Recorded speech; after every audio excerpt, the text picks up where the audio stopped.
Let's make a tender, juicy and super delicious whole chicken roast. So first take the chicken, poke some holes all over it and keep it aside.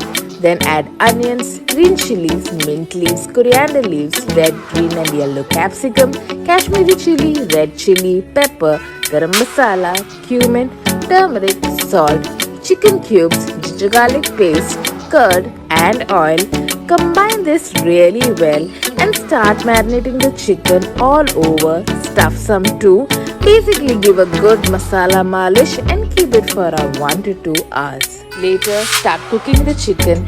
Add a little oil. Cover and cook this for around 30 minutes.